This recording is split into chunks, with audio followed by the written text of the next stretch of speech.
Então vamos lá, vocês conseguem enxergar aí meu pointer, né? Bem, hoje nós Sim. vamos falar, gente, sobre carboidratos e glicobiologia. Essa aula, ela é uma aula extensa e baseada no livro do Leninger, Princípios de Bioquímica, que vai ser a nossa bíblia, porque as aulas são focadas para o curso de medicina. Então, o Leninger serve como base. Mas boa parte desse conteúdo também saiu do livro Biologia Molecular da Célula, do Alberts, Biologia Molecular do Gene, do Watson, que é a nossa bíblia da biologia molecular avançada, e, para quem estuda bioquímica, o Bioquímica do casal Voigt e Voigt, que são livros mais importantes da área, tá bom? Então vamos lá. A primeira coisa que a gente vai estudar é o capítulo 7 do livro do Leninger, chamado de Carboidratos e Glicobiologia, que é toda uma área específica da bioquímica que vocês precisam entender e conhecer dentro dos princípios da bioquímica para avançar no metabolismo, tá? E aí, a primeira coisa que a gente tem que conhecer é o que são os carboidratos. O que, que são os carboidratos? Os carboidratos, eles são duas classes de moléculas. Ou nós estamos falando em aldeídos, tudo bem? Esse grupo de ponto orgânico aqui, ele é um aldeído, tudo bem? Que é o grupo orgânico em que você tem uma C dupla O, que é uma carbonila, e esse mesmo carbono ligado a um hidrogênio. Sempre que a gente estiver falando de um aldeído, a gente está falando de um composto de ponta de cadeia. Mas, ao mesmo tempo, a gente também pode ter uma cetona. O que é uma função orgânica do tipo cetona? É um carbono secundário, porque é um carbono que está ligado a dois outros carbonos, e uma carbonila no meio de uma cadeia. Então, olha que interessante. Aldeído sempre é uma função orgânica de ponta de cadeia, enquanto que cetona é uma carbonila que está no meio de uma cadeia. Quais são as classes que a gente pode encontrar de carboidratos? A gente pode ter moléculas de carboidratos formadas por apenas três carbonos, e a gente dá o nome disso de triose.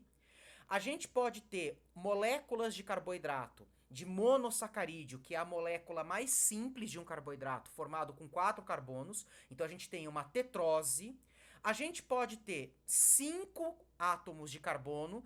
Isso dá origem a uma pentose, e é aqui que eu quero que vocês comecem a prestar atenção, porque as pentoses, elas são os carboidratos mais famosos que a gente vai começar a estudar. E além disso, a gente pode ter seis moléculas, seis carbonos, seis átomos de carbono, formando o que a gente chama de hexoses. E definitivamente é a classe de carboidratos, de monossacarídeos mais importantes para a gente na bioquímica. O que eu quero que vocês guardem? Que os carboidratos são moléculas orgânicas que a gente pode classificá-las como polihidroxialdeído. Por que chamar de polihidroxialdeído? Vamos pegar, por exemplo, uma hexose, que são os monossacarídeos com seis carbonos. Se vocês olharem, isso daqui é um aldeído, é um grupo orgânico de ponta. Isso daqui é uma hidroxila, o que configura um álcool, uma função orgânica álcool. Isso daqui é um álcool, isso daqui é um álcool, isso daqui é um álcool, isso daqui é um álcool. Se vocês olharem, eu tenho um, dois, três, quatro, cinco. Dos seis carbonos, eu tenho cinco deles ligados à hidroxila. Por isso que a gente fala que isso é um poli, muitos, hidroxi, que é o prefixo para o grupo funcional orgânico álcool, aldeído. Então, todas essas moléculas que vocês estão vendo aqui, a desão alose, desão altrose, desão glicose, desão manose, desão gulose, desão idose, desão galactose, desão talose, todas elas são polihidroxialdeídos. A gente vai definir o que é esse desão aqui. Mas o que eu quero que vocês entendam? Que quando eu estou falando de um carboidrato, a principal classe desses carboidratos são os polihidroxialdeídos, que todos esses daqui correspondem a exemplos deles. Mas a gente também pode ter em contrapartida as cetonas. E a gente pode ter as trioses para cetonas, a gente pode ter as tetroses para cetonas, a gente pode ter as pentoses para cetonas e a gente pode ter as hexoses para cetonas. Da mesma forma que a gente tem polihidroxialdeídos, a gente também pode ter quem? Polihidroxis cetonas. Por quê? Porque o grupo funcional dominante dessa molécula é uma cetona. Mas eu tenho esse carbono ligado com hidroxila, esse carbono ligado com hidroxila, esse carbono ligado com hidroxila, esse e esse. A mesma coisa. A gente tem 6 carbonos na cadeia, mas a gente tem 5 carbonos ligados com hidroxila. Isso daqui é um exemplo, por exemplo, adesão psicose, adesão frutose, adesão sorbose, adesão tagatose, todas elas são exemplos de polihidroxicetonas. Deu para entender? Então isso daqui é muito importante. Por quê? Porque a gente tem que entender que os carboidratos, eles são formados ou por aldeídos ou por cetonas, e que eles têm muitas hidroxilas. Muitas hidroxilas. Essa imagem, ela é uma imagem que ela vem do Voigt, tá? E aqui, nesses retângulos, o Voigt, ele mostra para vocês os principais carboidratos que vocês precisam conhecer. Por exemplo, o gliceraldeído é uma molécula que vai aparecer na via glicolítica. É um intermediário importante pra gente. Assim como a dihidroxicetona. É um outro intermediário da via glicolítica. A ribose, por exemplo, ela vai aparecer na via das riboses fosfatos, das pentoses fosfato. A ribulose, por exemplo, a mesma coisa, vai aparecer na via das pentoses fosfato. A glicose, eu não preciso nem dizer que é a moeda de troca do metabolismo para roubar elétrons. A gente come para roubar elétrons. Então a glicose, basicamente, é a molécula que nós vamos usar ela praticamente no metabolismo inteiro para estudar. A manose também ela vai ser importante para a gente entender algumas coisas relacionadas à imunologia, microbiologia. Galactose, a mesma coisa. E a frutose é outra molécula que nós vamos encontrar como intermediário da via glicolítica e que é uma molécula importante, um carboidrato de moeda de troca. Deu para entender isso daqui? Então, esses são os principais carboidratos e as classificações dos carboidratos de acordo com o número de carbonos e com a função orgânica dominante. No vestibular, normalmente, só cai função única, né? Para dar nome e tudo mais. Quando a gente fala de moléculas polifuncionais que tem mais de uma função orgânica, como por exemplo isso daqui, ó, a treose. Isso daqui é uma molécula polifuncional. Eu tenho aldeído, eu tenho álcool, eu tenho hidrocarboneto. A IUPAC, ela dá uma ordem de prioridade para definir quem é a função orgânica dominante. E nesse caso, a função orgânica dominante é a mais oxigenada, que é o aldeído. Por isso que essa molécula é um aldeído. Definitivamente, a adesão treose é um aldeído. Assim como a adesão eritrulose é definitivamente uma acetona, porque a função orgânica mais oxigenada, mais dominante na molécula, é acetona, tudo bem? Então isso é o mais importante para a gente começar a entender essas moléculas. Outra coisa importante, gente, na química, eu vou perguntar para vocês, essas estruturas aqui, elas são verídicas? Se eu olho isso daqui, tridimensionalmente falando na vida, isso é verdade? O que vocês acham? Essas moléculas, elas se encontram desse jeito na natureza? O que vocês acham?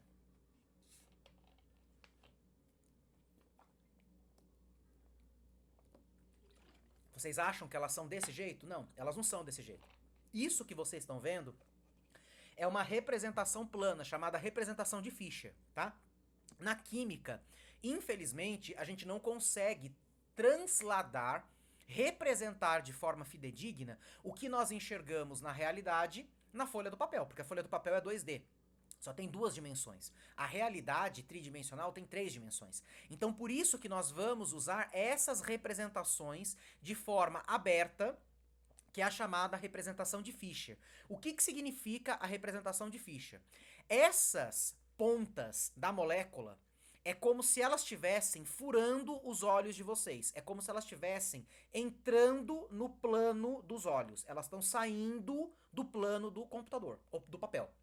Enquanto que essas ligações em paralelo com essa estrutura carbônica na vertical, ela está entrando para o plano do papel, para o plano do computador. Então é assim que a gente lê as estruturas de Fischer. Essas pontas da molécula estão furando os nossos olhos, estão saindo do plano do papel e do computador, enquanto que essas ligações que estão paralelas e que estão perpendiculares com relação à cadeia carbônica na vertical, está entrando para dentro do plano do papel, tudo bem? Por que eu estou explicando isso para vocês? Porque isso é extremamente importante para vocês aprenderem a ler a estrutura de Fischer. A estrutura de Fischer, ela é uma estrutura planificadora. Ela vai pegar a estrutura tridimensional da molécula e planificar. Então, o que eu quero que vocês entendam é que ao longo do curso da vida médica de vocês, toda vez que vocês observarem eu como químico, médico, ou algum químico, algum médico representando uma estrutura molecular, a gente sempre vai abrir mão da realidade para representar essas moléculas no plano do papel, tudo bem? E isso é importante para vocês entenderem algumas coisas que vão aparecer daqui para frente, tá? Uma coisa muito importante que a gente precisa relembrar é a chamada isomeria óptica. Vocês lembram o que é isomeria óptica? O que é isomeria óptica? Esse carbono, ele é definido como quiral se este carbono ele está ligado a 4 ligantes diferentes. Então, por exemplo, esse carbono, ele está ligado a um hidrogênio, ele está ligado a uma hidroxila, ele está ligado a um grupo carbônico com uma hidroxila e ele está ligado a um aldeído. O que isso significa? Significa que esse carbono aqui que vocês estão vendo, ele é um carbono quiral. Por que ele é um carbono quiral? Porque ele tem 4 ligantes diferentes, o que significa que esse cara aqui possui isomeria óptica. O que significa isso? Significa que essa molécula que vocês estão vendo aqui, ela é enantiomérica a essa molécula que está do outro lado do plano do espelho. Se vocês colocarem um espelho, que nem ele colocou aqui, essa molécula ela vai ter a imagem especular dela. É a mesma coisa que duas mãos. Se vocês tentarem sobrepor a sua mão direita com a sua mão esquerda, vocês não vão conseguir. Apesar delas serem muito parecidas, elas são idênticas, elas não são sobreponíveis. É a mesma coisa. Essa molécula é a enantiomérica dela. É como se essa molécula, por exemplo, fosse a sua mão direita e essa a sua mão esquerda. Esta molécula não consegue ser sobreposta a essa. Isso daqui que vocês estão vendo é um outro modelo. É um modelo que a gente chama de ball and stick. O que é esse modelo? É um modelo de bolas e varetas, tá? Esse modelo é uma outra forma de representar uma molécula no espaço. Assim como vocês estão vendo aqui, por exemplo, as trioses, tetroses, pentoses e hexoses, de novo, que eu representei para vocês, isso daqui é uma imagem do Leninger, ok?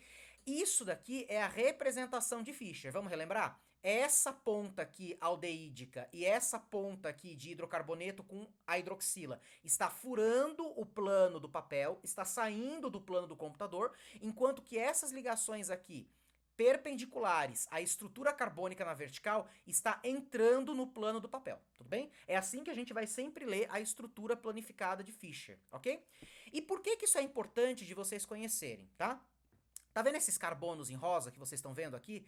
Esses carbonos em rosa são todos carbonos quirais. São carbonos assimétricos. Quando eu falo carbono quiral, é sinônimo de carbono assimétrico. É a mesma coisa, pessoal. É a mesma coisa, meninas. Carbono quiral significa que todos os 4 ligantes em relação a eles são diferentes. Então, por exemplo, pega esse carbono aqui, ó.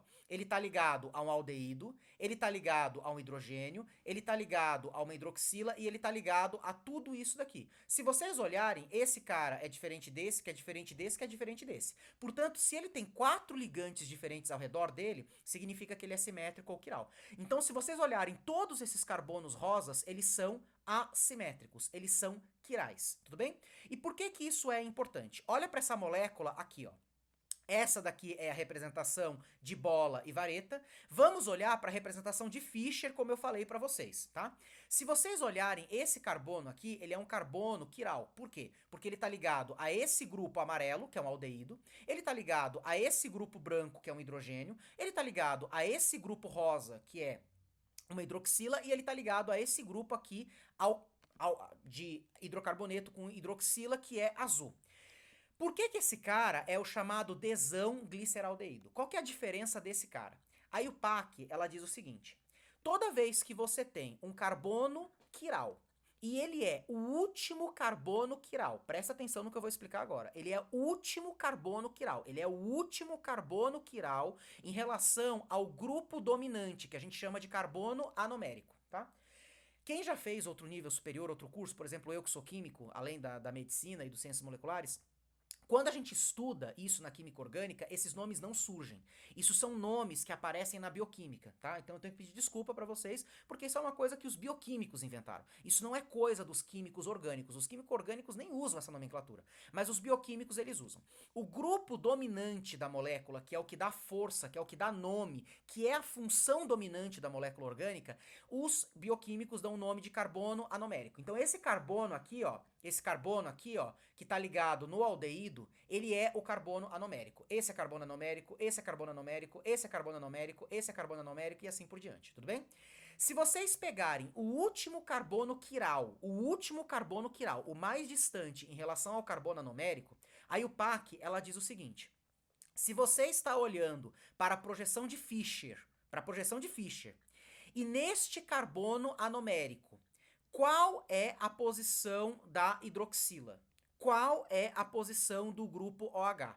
Se ela estiver para a direita do leitor, significa que esse é o enantiômero desão. Fez sentido para vocês? Ficou claro isso?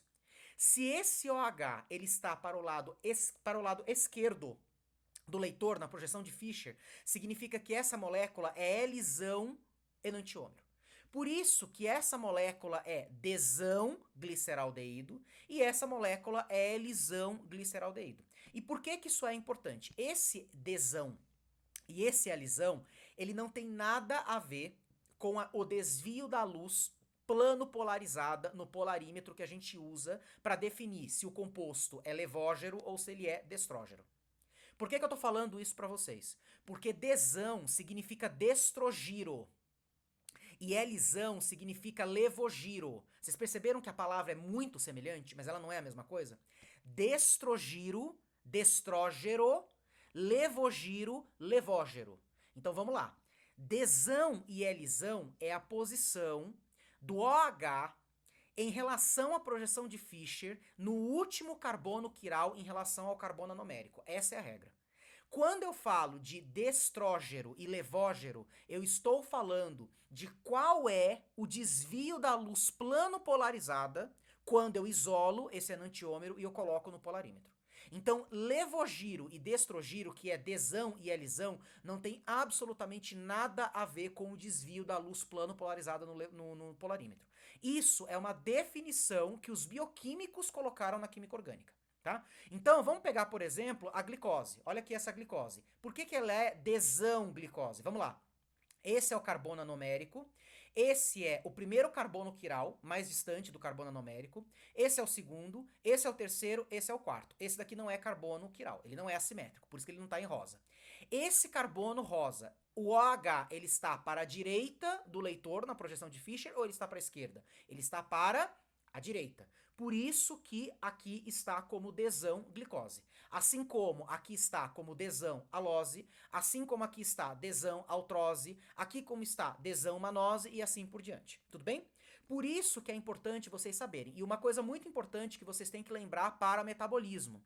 As nossas enzimas, as enzimas dos mamíferos, elas só reconhecem desão carboidrato, não interessa qual. Se é triose, se é tetrose, se é pentose, se é hexose, se é heptose. Existem as heptoses, tudo bem?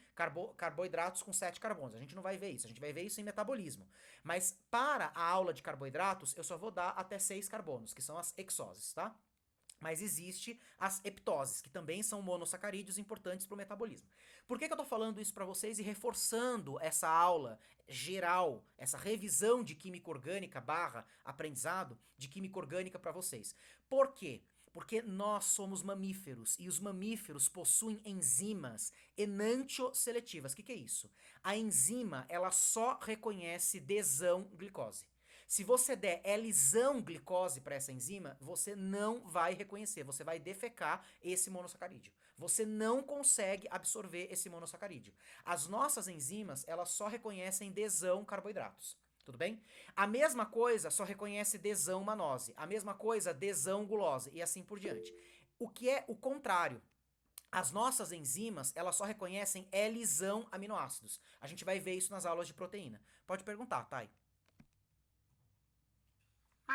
Desculpa, eu perdi o nome da enzima. São enzimas enantio o quê? Enantioseletivas. O que significa isso? Enantioseletiva. Vamos traduzir o nome. Enantio significa que só reconhece um enantiômero. E ela é seletiva porque ela reconhece especificamente aquela estrutura molecular. Então, se você der para ela Lzão glicose, ela não reconhece. Porque o sítio catalítico, a gente vai ter aula disso amanhã. O sítio catalítico da enzima só consegue reconhecer, no modelo chave-fechadura, desão glicose. Não consegue reconhecer Lzão glicose. É a mesma coisa. A enzima reconhece, por exemplo, esse enantiômero, mas não reconhece esse enantiômero. Deu pra entender? É muito específico, muito específico. As enzimas, toda a biologia, meninas, é enantioseletiva. Ela reconhece um tipo de enantiômero, mas não reconhece outro.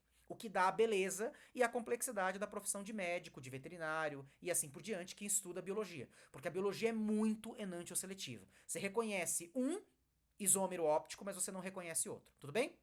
Então, eu trouxe essa revisão para vocês porque eu não sei o quanto que na medicina as pessoas estão investindo em dar aula para os médicos, os futuros médicos, sobre a estrutura molecular dessas biomoléculas e é importante porque a gente sempre vai comentar disso daqui para frente, tá? Então, sempre lembrem, a gente pode representar os carboidratos ou qualquer biomolécula pela representação de bola e vareta.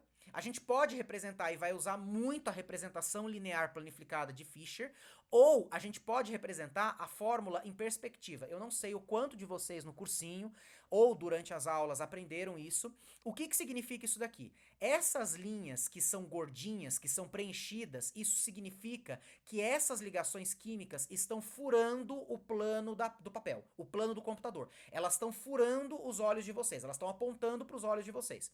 E essas ligações aqui, tracejadinhas, elas são ligações que estão entrando no plano do papel. Então, quando a gente representa esse hidrogênio e essa hidroxila com essa linha preenchida, a gente está mostrando que essa ligação ela está furando o plano do papel, ela está saindo do plano do computador. E quando eu tenho essas linhas tracejadinhas, elas estão entrando no plano do papel. A mesma coisa que a gente viu aqui na representação de Fischer e aqui na representação de bola e vareta, a gente não precisa fazer isso, por quê? Porque dá para ver que esse hidrogênio está furando os nossos olhos, assim como essa hidroxila ela tá no plano do papel e que esse aldeído e esse grupo hidroxila no hidrocarboneto tá entrando dentro do plano do computador, tá? Então aqui na representação de bola e vareta é mais fácil da gente ver tridimensionalmente o que tá acontecendo, né? Agora, na representação de Fischer e na representação de perspectiva, a gente precisa ser educado para entender como ler essas representações, beleza? Então nunca se esqueçam disso. O carbono da ponta, que é o grupo dominante da molécula, se chama carbono anomérico, e Lzão e Dzão não tem nada a ver, absolutamente nada a ver com levógero e destrógero com relação à química orgânica quando a gente pega o enantiômero isolado e coloca no polarímetro que tem a luz plano polarizada. Pode perguntar, Lara. Marco, eu não entendi muito bem o que é o carbono anomérico. O carbono anomérico, Lara, é esse carbono aqui que define a função orgânica dominante da molécula. Então, por exemplo, esse cara aqui é o aldeído. O aldeído, ele é o grupo dominante. É ele que domina a molécula. Não é nem a hidroxila, que seria um álcool, a função orgânica da hidroxila é o álcool, nem o hidrocarboneto. O aldeído, pela IUPAC, existe uma ordem de prioridade. Uma ordem de prioridade. Então, por exemplo, entre aldeído e cetona, quem que domina? O aldeído. Se tivesse nessa molécula aqui, no D, gliceraldeído, aldeído e cetona, a cetona não seria o grupo dominante. O aldeído domina a cetona.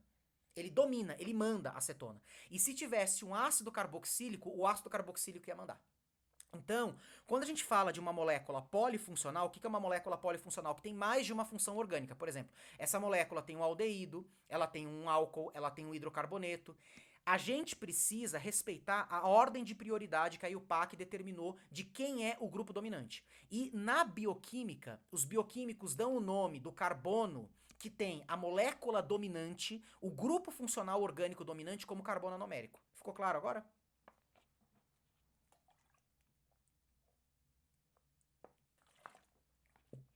Deu pra entender, Lara? Deu? Beleza. Então tá bom. Abaixa aí a mãozinha pra eu não ficar com dúvida depois, porque aí qualquer coisa você me pergunta, tá bom? Vamos continuar. Por que que isso é importante, tá? Por que que isso é importante? Porque olha que coisa interessante.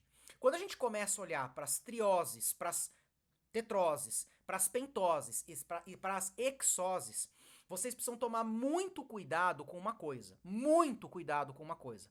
Se eu pego a molécula de glicose e eu coloco um espelho aqui na molécula de glicose, e eu espelho todo mundo.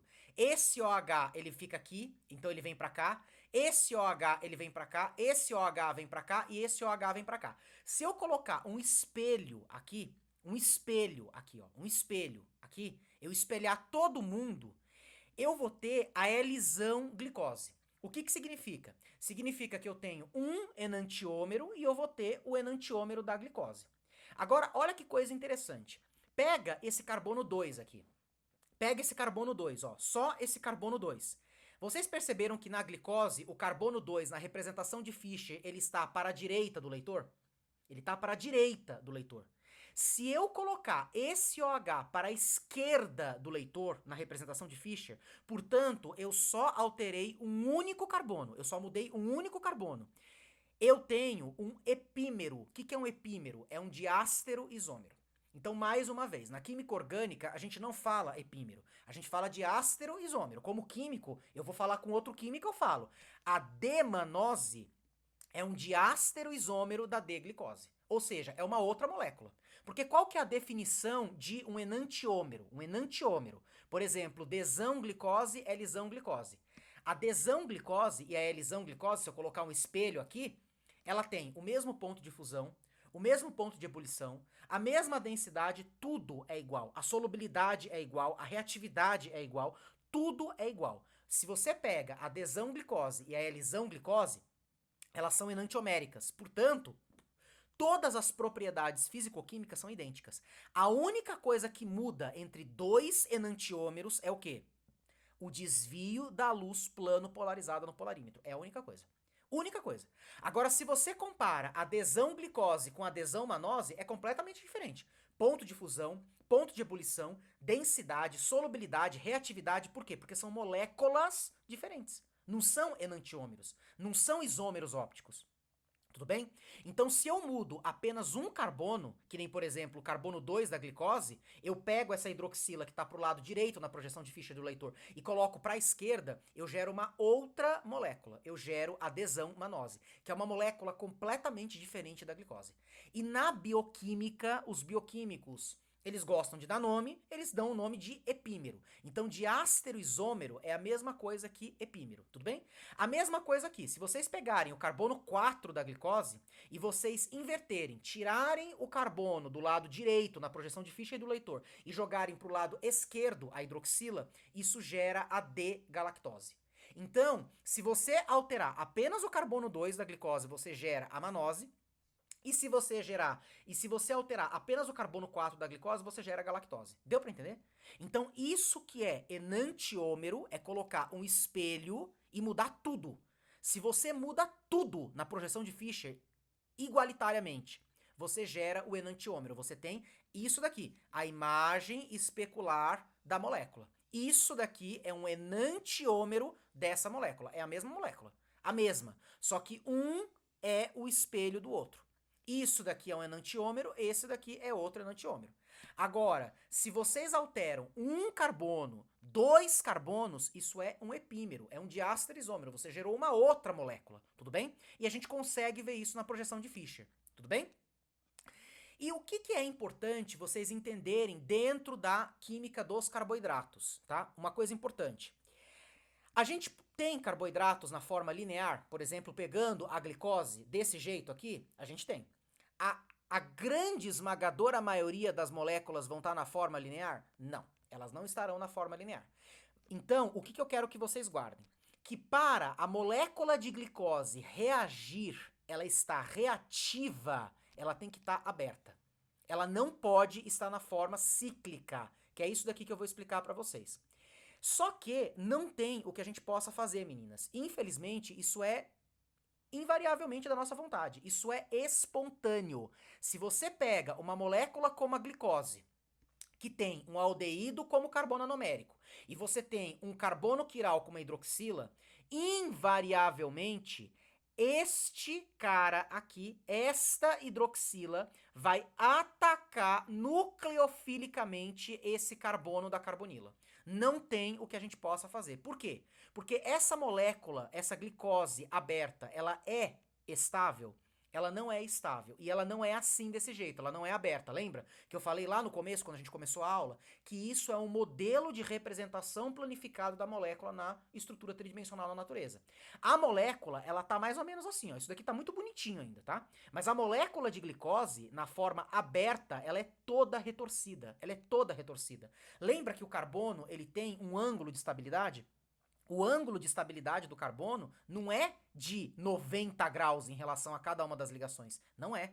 É maior do que 100 graus. Então, isso daqui ainda é um modelo não fidedigno, mas é muito melhor do que esse modelo planificado. O que acontece é que quando essa molécula se retorce na solução aquosa, este carbono anomérico, ele se aproxima dessa hidroxila do carbono 5. E esse carbono 5 com a hidroxila consegue atacar nucleofilicamente, é isso que o Leininger está mostrando para vocês, esse par de elétrons do grupo hidroxila ataca esse carbono anomérico, porque ele é um carbono eletrofílico, esse oxigênio aqui da carbonila tá sugando os elétrons desse carbono, portanto isso daqui é um centro extremamente eletrofílico, falta elétron, tá carregado positivamente, parcialmente, essa hidroxila ataca esse carbono e faz a ciclização da glicose. Isso tem um nome, tá? Isso na química orgânica tem um nome, isso se chama reação de muta-rotação, e isso é um equilíbrio químico. Tudo bem? O que significa ser um equilíbrio químico? Significa que esse cara pode estar aberto no determinado momento e em outro ele pode estar fechado. E a gente tem duas maneiras de acontecer a muta-rotação, tudo bem? Vamos lá. Essa hidroxila que vai atacar esse carbono anomérico, ela pode ciclizar formando esse cara aqui, que tem um nome, tudo bem?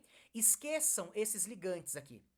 Se vocês olharem essa estrutura aqui básica, que eu estou mostrando para vocês em vermelho, esse oxigênio ligado a esse carbono, que é ligado a esse carbono, que é ligado a esse carbono, formando um que a gente chama de um ciclo com 6 átomos, sendo 5 carbonos e um oxigênio, isso daqui parece uma molécula orgânica muito usada como solvente, como reagente, chamado pirano. Pirano, isso daqui é um pirano, parece um pirano. Por isso que a gente diz que isso daqui é uma alfa, e eu já vou explicar para vocês o que é o alfa, desão glicopiranose. Entendeu por que dá esse nome na química orgânica, na bioquímica? Por que é glicopiranose? Porque isso daqui é uma molécula de glicose que é um ciclo, é um heterociclo, porque tem um heteroátomo, tem um oxigênio aqui, que parece o pirano. Por isso que a gente chama de glicopiranose. E por que é desão? Desão. Porque quando eu olho para a estrutura da molécula linear na projeção de Fischer, isso daqui é uma desão glicose. Porque a hidroxila, no último carbono quiral, em relação ao carbono anomérico, a hidroxila está para o lado direito do meu leitor na projeção de Fischer. Então, a minha molécula, o reagente que eu parto, a ciclização é desão glicose, portanto eu só posso gerar desão glicopiranose. O que significa esse alfa e o que significa esse beta? São as duas possibilidades de muta-rotação em que a hidroxila ela fica em relação ao plano desse carbono. Ao plano desse carbono, tudo bem? Porque quando essa hidroxila ela ataca esse carbono anomérico, eu posso ter, olhando, pense comigo, imagina que isso daqui é um plano, ó, que tá rasgando, tudo bem? É um plano que tá rasgando. Esses caras aqui, eles estão para baixo desse plano e esses caras aqui estão para cima desse plano. Então, ó, se eu pegar uma caneta e riscar aqui, ó, fazer um risco, ó, vocês estão vendo? Eu faço um plano nessa projeção. Como que é o nome dessa projeção?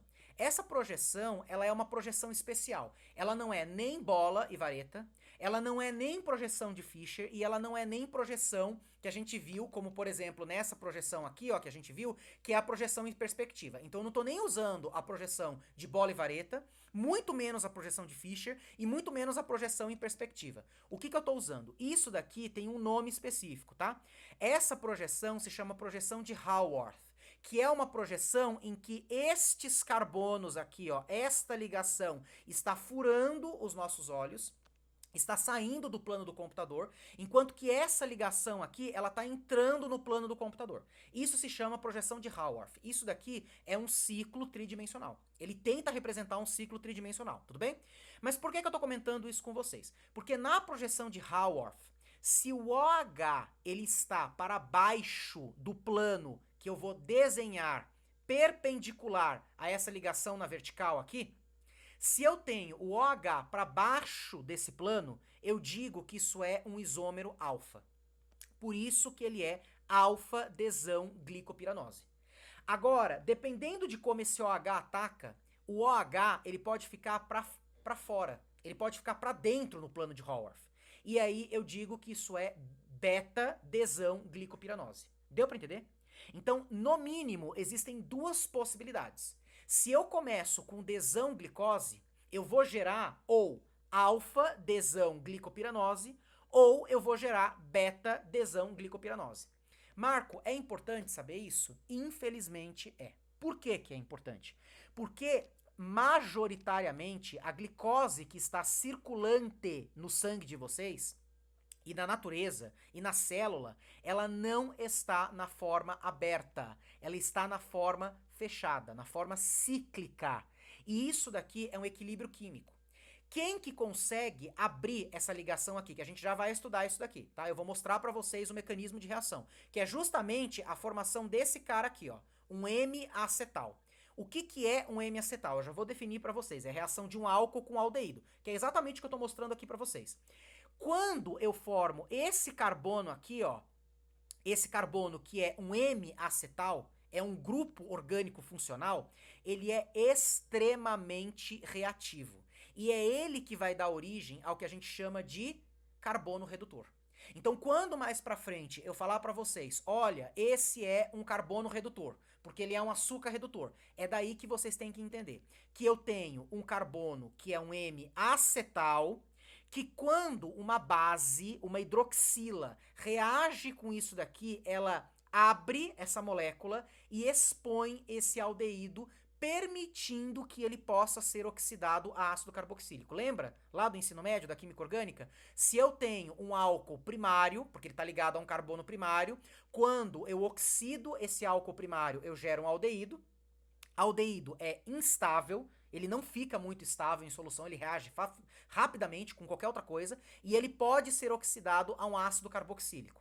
A mesma coisa, se eu tenho um álcool ligado a um carbono secundário, eu digo que eu tenho um álcool secundário. Quando eu oxido um álcool secundário, eu gero uma cetona, tudo bem? E aí para na cetona. Álcool terciário não tem como oxidar mais e ele para em álcool, tudo bem? O que eu quero que vocês entendam é a glicose, que é reativa, ela é linear, ela é aberta, ela não pode estar ciclizada.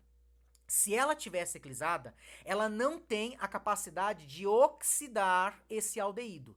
Portanto, esse carbono aqui, M-acetal, se ele está na forma de M-acetal, ele não pode reagir a nada.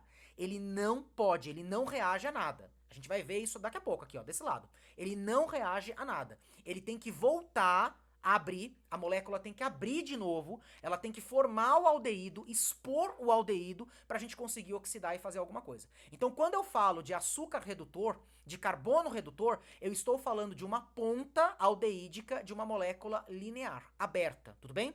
E lembra que quando eu tenho uma ciclização da glicose, ou qualquer carboidrato, tá? Qualquer pentose e qualquer hexose, você tem a possibilidade de formar alfa, desão ou Lzão, ou beta, desão, Lzão, glico, ou o nome do monômero, que no caso aqui é a glicose, piranose. E por que que é piranose? Porque a estrutura do heterociclo formado parece o pirano, que é uma molécula da química orgânica, tudo bem?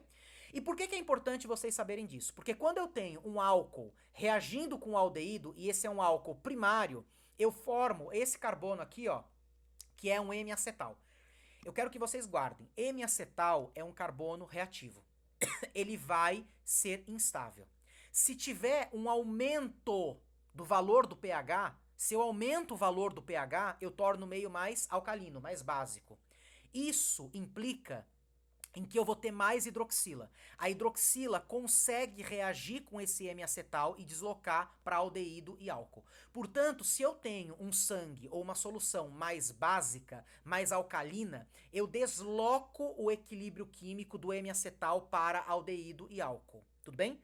Isso é importantíssimo pra gente na medicina. Importantíssimo com correlação clínica. Para entender que quando eu tenho um paciente com alcalose, eu tenho um problema. Porque as moléculas de glicose vão começar a deixar de ficar majoritariamente no estado aberto ou fechado, no caso fechado, né? Porque a majoritária das moléculas vão estar na forma fechada para a forma aberta, tá? Outra coisa muito importante, quando eu tenho um álcool reagindo com uma cetona, eu formo um M-cetal. Olha o nome. M-acetal vem de um aldeído. M-cetal vem de uma cetona. E por que que isso é importante? Porque isso determina a reatividade. Marco, qual molécula que faz M-acetal? A glicose. Quem que faz M-cetal? A frutose, por exemplo. Lembra da frutose? Olha a frutose, aqui ó, olha a frutose. Este carbono anomérico vai reagir com este carbono aqui. Portanto, é um álcool reagindo com uma cetona. O que que isso vai dar? Vai dar um M-cetal. Por isso que a frutose, quando ela cicla, e é aí que eu vou mostrar para vocês, quando a frutose cicla, olha que coisa linda, ela forma essa estrutura aqui que vocês estão vendo, que é um heterociclo, em que eu tenho um oxigênio ligado a 4 carbonos e parece uma molécula, um reagente, um solvente orgânico chamado furano. Por isso que esta molécula aqui a gente chama de beta. Por que que a gente chama de beta? Vamos relembrar? Vamos lá, vamos fazer a mesma coisa que a gente fez. Vou desenhar a projeção aqui no plano de Haworth, tá vendo, ó? Projeção de Haworth. A mesma coisa eu vou fazer aqui, tá? E aí, o que que eu tô vendo? O que que eu tô vendo? Que, nesse caso aqui, eu tenho a glicose, adesão glicose ciclizando e o OH está para cima. Se o OH está para cima na projeção de Haworth, só pode ser beta. É desão porque veio da adesão glicose e é glicopiranose porque é uma glicose que parece um pirano. Tudo bem? Por isso que na química orgânica é assim que o nome surge. Por isso que essa molécula, para os bioquímicos, para mim, para os químicos, é beta-desão-glicopiranose. Tudo bem? Fez sentido para vocês? A mesma coisa aqui. Se eu olho a frutose, a desão-frutose, por que que é desão-frutose? Quem que é o carbono anomérico? Olha aqui, Lara. Quem que é o carbono anomérico? É o carbono 2, porque é o grupo dominante funcional dessa molécula. Não é o carbono 1, é o carbono 2, porque é uma cetona. Se eu contar, esse é o último carbono quiral ou assimétrico em relação ao carbono anomérico. Se o OH está para a direita do leitor na projeção de Fischer, então significa que é adesão frutose. A frutose, ela vai ciclizar também, porque esse OH, ele vai encontrar essa carbonila. E aí não tem o que a gente possa fazer, vai reagir. E aí o que que eu vou formar? Se o OH ele está para cima da projeção de Haworth, então é beta, não tem o que a gente possa fazer. Desão porque veio da adesão frutose. E por que que é uma frutofuranose? Porque é uma frutose que parece um furano. Deu para entender? Então por isso que na bioquímica a gente vai chamar a glicose na forma cíclica de alfa ou beta, Lzão, desão, glicopiranose, e a frutose na forma cíclica eu vou chamar de alfa ou beta, Lzão ou desão, frutofuranose. Deu para entender, meus amores? Agora, de onde vem esses nomes, esses xingamentos? De onde vem tudo isso? Agora, querem perguntar alguma coisa? Ou tá tudo bem até aqui? Na parte da química orgânica. Tudo bem? Vocês lembravam disso? Tiveram aula disso? Aula sim, lembrar não. Beleza. Dúvida, Mariana? Dúvida, Lara? Com relação a isso? Ficou claro agora, Lara? O que é carbono anomérico? O que é o último carbono quiral? Ficou claro? Deu pra entender? Deu? Difícil, né? Não é uma coisa tão simples assim, né? Mas vocês revejam a aula, vejam de novo, vão anotando e tiram as dúvidas comigo até ficar claro, porque isso vai cair na prova. Eles gostam de perguntar essa parte mais estrutural da parte das biomoléculas, dos carboidratos, e a gente vai ver lipídio ainda hoje, tá? Então, aguentem aí porque os lipídios vai ter a mesma coisa. Eu vou explicar a parte da nomenclatura. Ômega, delta, de onde vem essas coisas todas. Mariana, ficou claro até aqui? Ficou, deu pra dar uma risada boa. Deu? Uhum. Tá bom. Então vamos lá. Por que que isso é importante, tá? Por que que isso é importante? Porque esse slide ele vem do Voigt, ele não vem do Leninger. Por que que isso é importante? Porque quando eu pego a forma linear da glicose, e por que que ele coloca adesão glicose, meninas? Porque as nossas enzimas são enantioseletivas. Eu não tenho L-zão glicose participando do nosso metabolismo. Se você comer L-zão glicose, ela vai ser defecada. Ela vai embora com o cocô, né? Porque a gente não tem enzimas que reconheçam L-zão glicose. Por que que isso é importante? Porque como eu já falei pra vocês, não há o que a gente possa fazer, isso é espontâneo, isso é independente da nossa vontade. A glicose, ela é um equilíbrio dinâmico entre a forma cíclica, alfa-desão glicopiranose, beta-desão glicopiranose e sua forma aberta. Lembra, se eu estou com a glicose na forma cíclica fechada, o carbono, que é o M-acetal, ele não é reativo. Eu preciso abrir a molécula de glicose, expor esse aldeído para torná-lo reativo. Se eu não expor, ele não se torna reativo. Ele não é reativo, não vai acontecer nada. Portanto, quando eu falo de carbono redutor, açúcar redutor, eu tô com a forma aberta ou fechada, ou eu estou com a forma cíclica do carboidrato, do monômero. Eu tô nessa forma, desão glicose aberta ou fechada? Aberta. Quando ela fala, eu tenho um açúcar redutor, o que que significa? Significa que o açúcar da ponta, do carboidrato, do polímero, do que for, ele precisa deixar de estar na forma fechada e ir para a forma aberta. Se você não abrir o carboidrato, o monômero, você não tem reatividade. Porque M-acetal e M-cetal não são reativos. Você tem que abrir. Você tem que ter a forma linear, expor o grupo funcional para você ter a reatividade, tá? Lembrando que o M-cetal não é reativo, porque a cetona, ela não é reativa. Agora, o aldeído, ele tem a possibilidade de virar ácido carboxílico se oxidando. O que é importante vocês saberem? Isso é uma coisa um pouco mais avançada para quem vem de Olimpíada, quem presta ITA, IME, enfim, doidinho, quer ser bioquímico que nem eu e tudo mais. A forma mais fidedigna da gente representar uma molécula na química orgânica não é nem a projeção de bola e vareta, nem a projeção de Fischer e nem a projeção de planos, como vocês viram, por exemplo, a última projeção que eu mostrei para vocês, e muito menos essa projeção aqui, que é a chamada projeção de Haworth, tá? Como que a gente tem a representação, isso deu o prêmio Nobel, inclusive, para esses dois químicos que fizeram isso. É isso daqui, ó. A representação que a gente chama de barco e cadeira. Isso daqui é a representação em cadeira conformacional da beta-adesão glicopiranose, tá? Isso é um equilíbrio químico, porque inclusive a forma alfa e a forma beta, elas se interconvertem entre si. Então, além de você ter a glicose linear virando alfa ou virando beta, existe uma interconversão entre as formas cíclicas da glicose. E por que é importante vocês saberem isso, tá?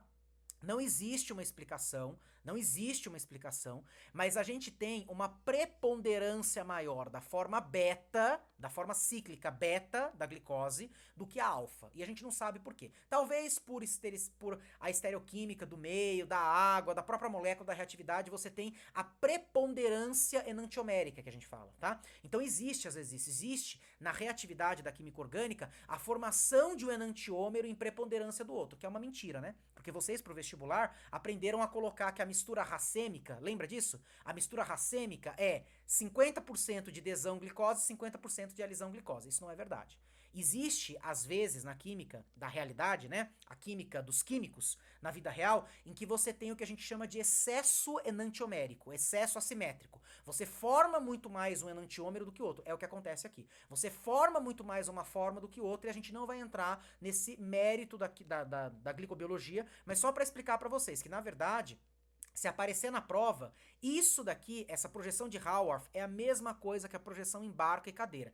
Essa projeção aqui, por que ela é importante? Por que nós químicos usamos isso? Porque isso daqui é muito provavelmente a estrutura mais próxima do que é a glicose cíclica na realidade. Se vocês olharem, todos esses carbonos aqui, eles estão exatamente com o ângulo máximo de estabilidade de um carbono do tipo sp3, que é um carbono saturado, só tem simples ligações, então tem 4 ligantes ao redor desse carbono, e essa representação, que é a representação de Sanchmore, é a representação que deu o prêmio Nobel para esses dois cientistas, porque eles conseguiram representar na forma de cadeira, que é isso daqui, ou barco, que é uma outra forma, a melhor forma planificada de representar um carbono sp3, portanto tetraédrico, pelo ângulo de ligação de estabilidade máxima desses caras, tudo bem?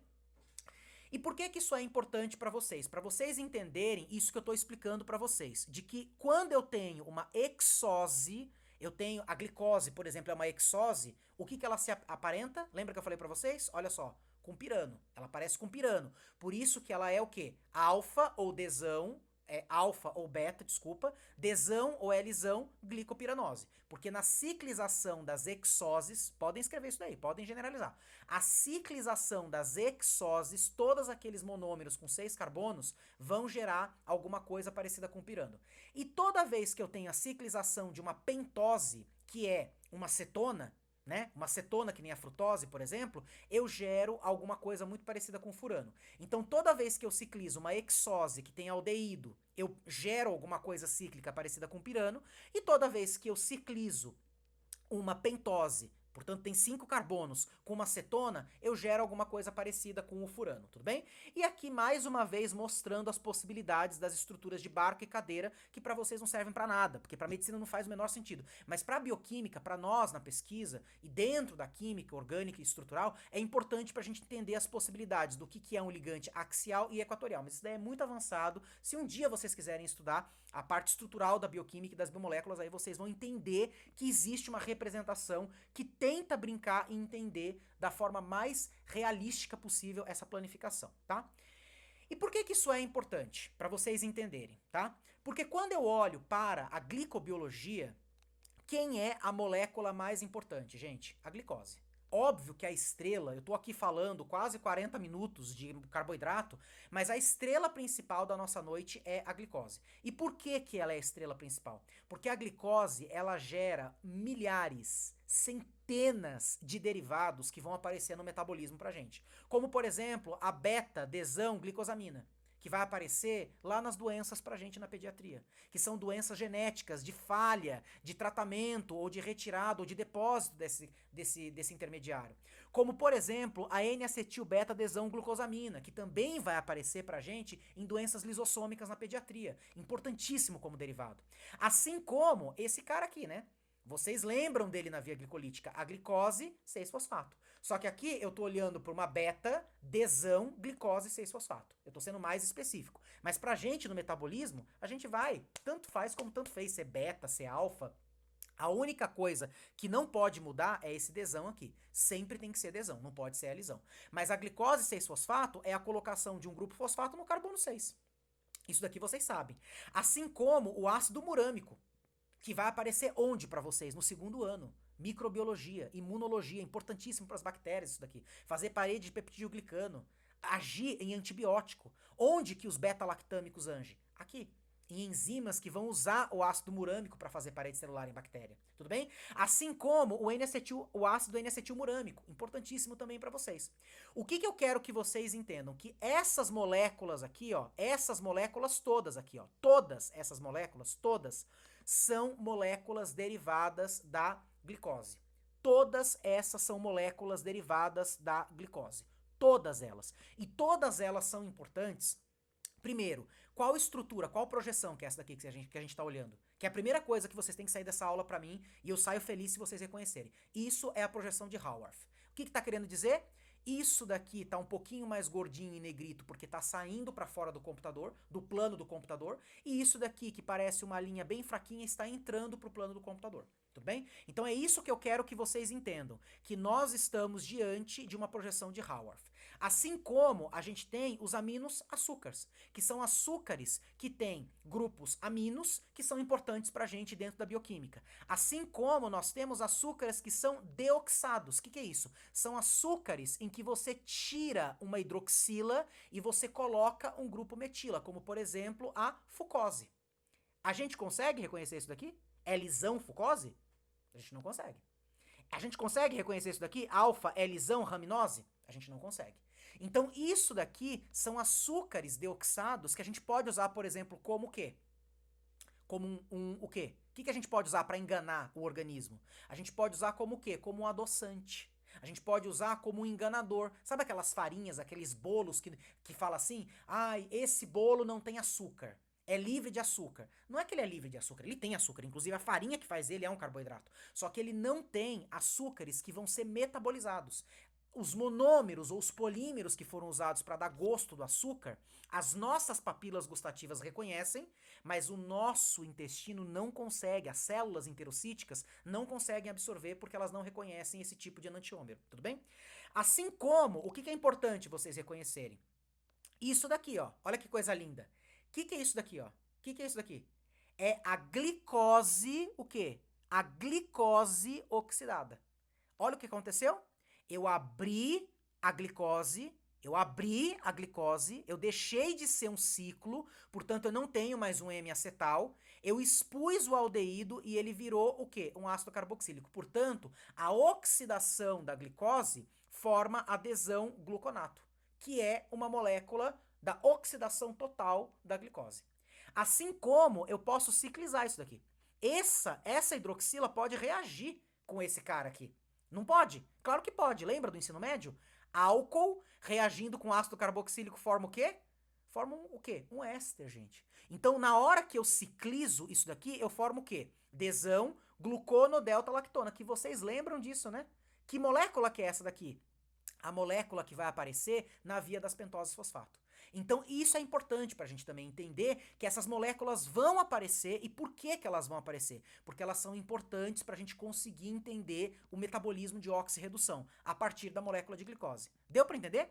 Por exemplo, se eu substituo esse cara aqui oxidando esse álcool aqui, do carbono 6, ó, oxidando esse álcool aqui, eu formo o que eu chamo de beta-adesão glucoronato, que é uma molécula que vai aparecer, que é o ácido glucurônico, que é usado na estética, por exemplo, na dermatologia. Então, o que eu quero que vocês entendam é que a molécula de glicose, ela não foi somente escolhida para o metabolismo da vida, gente. Ela foi escolhida para fazer vários metabólitos intermediários que vão aparecer ao longo do nosso curso de bioquímica. Entender que eles vão ser importantes para a gente conseguir usá-los ao longo do tempo.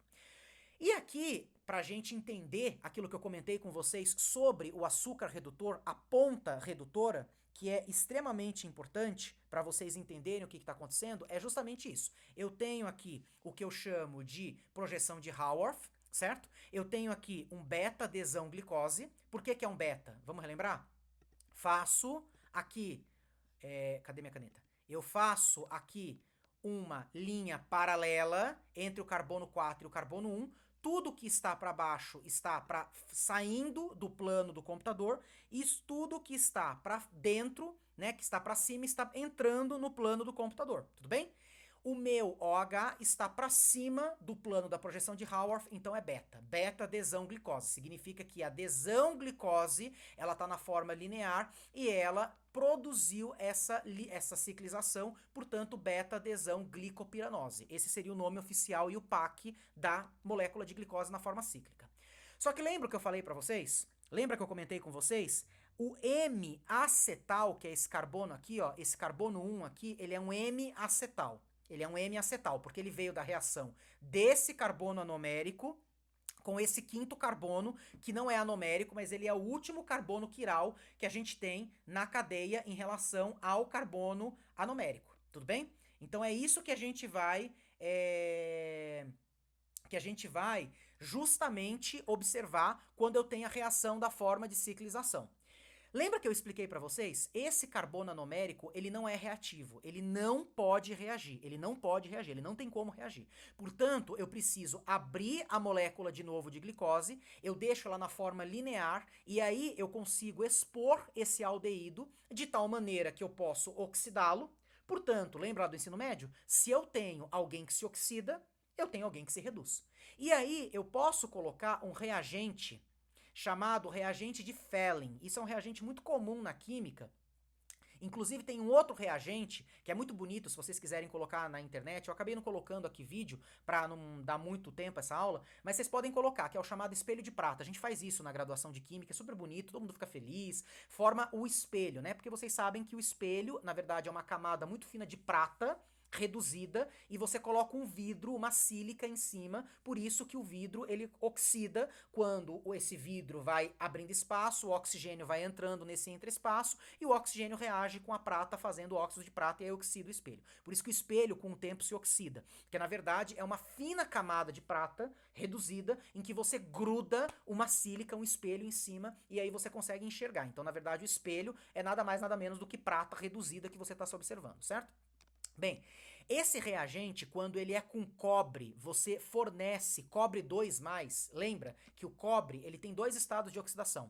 Ele tem o estado 2+, que é o mais abundante, e ele tem o estado 1+, que é o estado menos abundante. Inclusive o cobre, ele sofre de uma coisa chamada desproporcionamento, que quem foi olímpico de química, gosta muito de química, estudou muito química para prestar vestibular no ensino médio, vai entender que existe isso. O próprio cobre 2+, ele gera cobre+, mas depois ele volta a cobre 2+. Isso se chama reação de desproporcionamento na química, na eletroquímica, tá? E o cobre, ele tem essa capacidade. O que acontece é o seguinte, o que é o reagente de Fehling, tudo bem? O reagente de Fehling é um sal solúvel em água, por exemplo, nitrato de cobre.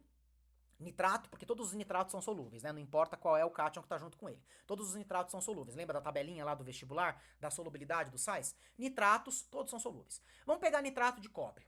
Se você pegar nitrato de cobre 2 e você colocar na presença de glicose aberta, não há o que a gente possa fazer. Isso é uma reação espontânea chamada reação de Fehling, tudo bem? Só que para isso, você coloca um pouquinho do que mesmo? O que a gente coloca mesmo que eu falei para vocês? Base. Eu deixo o meio um pouco basificado. Por quê? Porque a base vai atacar o carbono anomérico, ela vai abrir a glicose na forma cíclica, expondo o aldeído, e aí o que acontece? O cobre, ele se reduz, portanto, se ele se reduz, alguém tem que doar o elétron para ele, alguém tem que se oxidar. Quem que vai se oxidar? A glicose. Então eu gero de glicose o gluconato. Então eu gero um ácido carboxílico a partir da redução do cobre. Isso é a chamada reação de Fehling, quando você tem a reação do cobre com o carbono redutor. Por que carbono redutor? Porque ele se oxida. Lembra essa regrinha complicada? Quem é o agente redutor? É a pessoa que se oxida. E quem é o agente oxidante? É o cara que se reduz, certo? Então quem que é o carbono redutor? É esse aldeído, porque ele se oxida, ele vira ácido carboxílico, reduzindo o cobre. Essa é a chamada reação de Fehling. Existe a reação de Tholen, que é a reação do espelho de prata. Se você pegar a glicose na forma linear e você colocar, por exemplo, nitrato de prata, você forma um espelho de prata, desde que você tenha glicose na forma linear, ou você tenha um carbono redutor, alguém que possa se abrir e se oxidar na forma linear, para reduzir a prata. Isso se chama reação de Tholen ou espelho de prata, tudo bem? E por que que isso é importante? Porque, pergunto para vocês, agora eu quero a participação de vocês.